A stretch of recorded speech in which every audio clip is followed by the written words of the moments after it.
Pozdrav dragi drugari, evo me u Trebinju, rodnom gradu pesnika, pisca i esejiste Jovana Dučića. Dakle, iza mene je Trebinje, ispred mene je crkva Hercegovačka Gračanica u koju su početkom ovoga veka iz Amerike preneti zemni ostaci ovog čuvenog pesnika iz prve polovine 20. veka.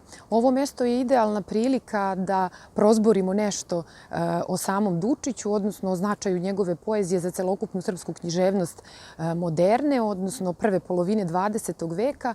I ovo će zapravo biti jedan mini serijal posvećen Dučićevoj poeziji, onoj koja se nalazi u školskom programu. Ne sasvim koja se nalazi u školskom programu, ali koja nam svakako može biti od pomoći da se što je bolje moguće snađemo u čitanju i tumačenju Dučićevih pesama. Razgovor o Jovanu Dučiću bi se mogao početi iz najrazličitijih i jednako zanimljivih uglova. Ja sam za ovu priliku odlučila da o Dučiću prozborim kao pesniku i piscu koji je po određenim stvarima bio prvi u srpskoj književnosti. Prva stvar koju želim da pomenem jeste da je on bio prvi pesnik koji je u srpsku modernu književnost uveo opet moderni stih i strofu. Kada pominjem moderni stih i strofu, pre svega mislim na opkoračenje. Zašto je opkoračenje uopšte važno? Pre svega, pesnici opkoračenje koriste da bi nas podsjetili da čitanje poezije nije isto kao bilo kakav drugi razgovor, odnosno da pravila koja važe za oblikovanje rečenice u svakodnevnom govoru ne važe i za oblikovanje samoga stiha. I opkoračenje je tu da nas opomene da čitamo pažljivo, da čitamo ponovljeno i da pomno tragamo za značenjima kojima poezija obiluje. Pre svega to su značenja koja su vrlo često skrivena, naročito u poeziji simbolizma kojoj u jednom trenutku svog stvaralaštva pripada i sam Jovan Dučić. Zašto je, odnosno u kom periodu svog života je Dučić naučio šta jeste opkoračenje i uveo ga u srpsku književnost? To je period njegovih studija kada on kao stipendista boravi u Francuskoj, jednako kao i Milan Rakić. Obično se Milan Rakić i Jovan Dučić pominju u paru kao pesnici vrlo bliskog pesničkog senzibiliteta. Dakle, on je boravio u Francuskoj na samom izvoru modernosti, odnosno poezije simbolizma i tamo je naučio šta jeste opkoračenje, kako se ono primjenjuje u strofi i stihu i na koji način ono oneobičava samo čitanje i doživljaj poezije.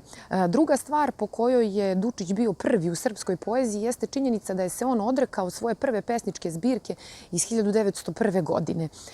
Ova njegova odluka verovatno bi začudila neprikosnovenog arbitra ukusa kada je književnost u pitanju, govorimo o Dučićevom vremenu, a to je Bogdan Popović, koji je do te mere cenio i voleo Dučićevu poeziju da je u svoju čuvenu antologiju novije srpske lirike uneo mnoštvo Dučićevih pesama. Gotovo trećina pesama jesu Dučićeve, pa neki koji vole da se našale, odnosno podsmehnu na račun Bogdana Popovića, oni kažu da to zapravo nije antologija novije srpske lirike, već je to Dučićeva antologija.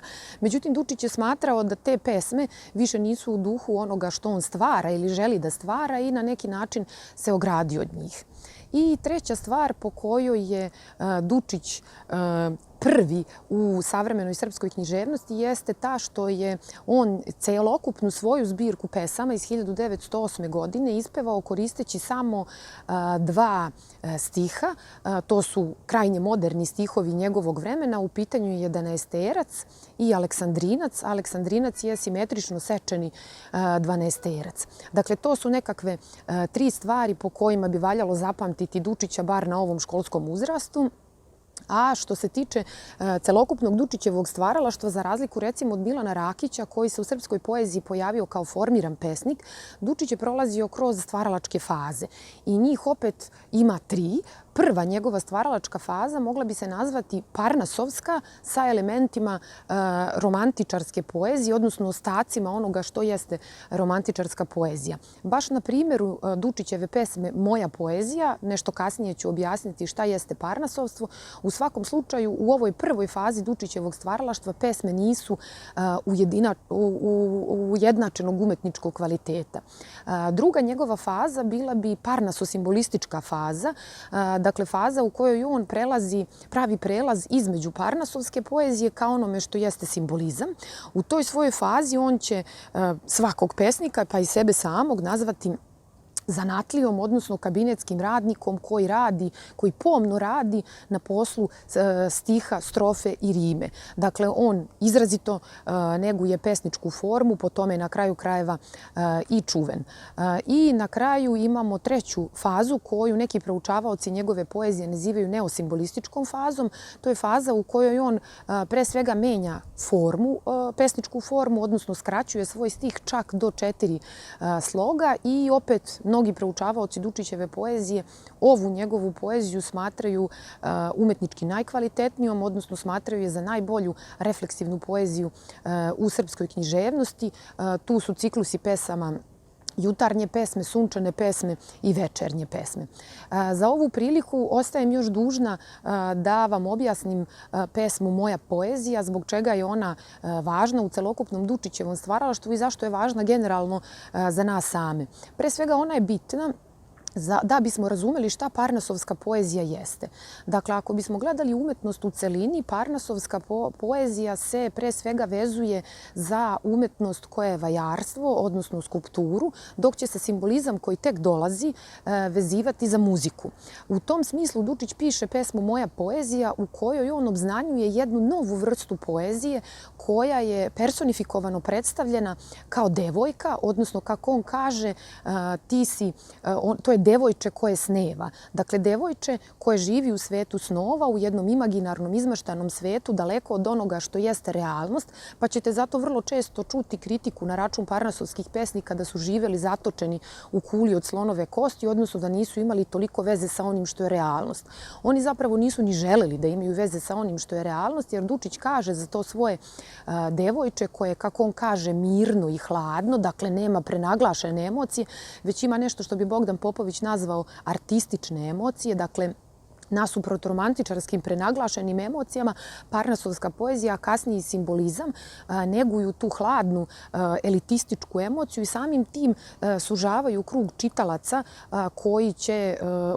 kojima će se oni obraćati. U tom smislu i govorimo o elitističkoj poeziji. Dakle, ona je mirna, ona je hladna, ona je devojče.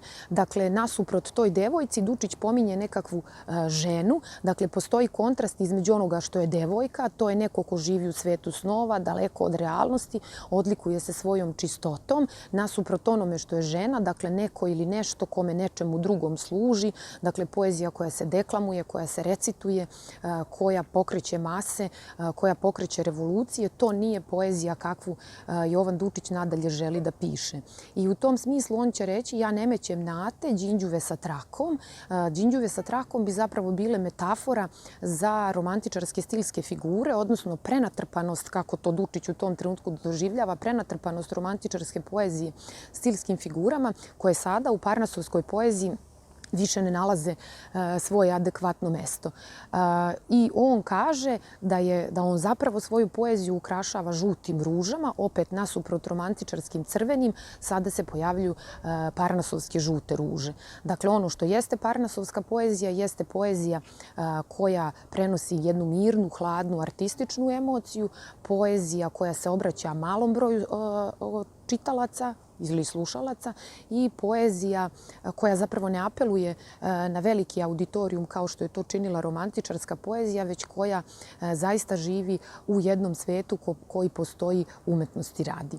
Dakle, toliko o Parnasovskoj poeziji, pa se mi vidimo u nekom narednom videu koji će također biti posvećen poeziji Jovana Dučića. Pozdravljam vas!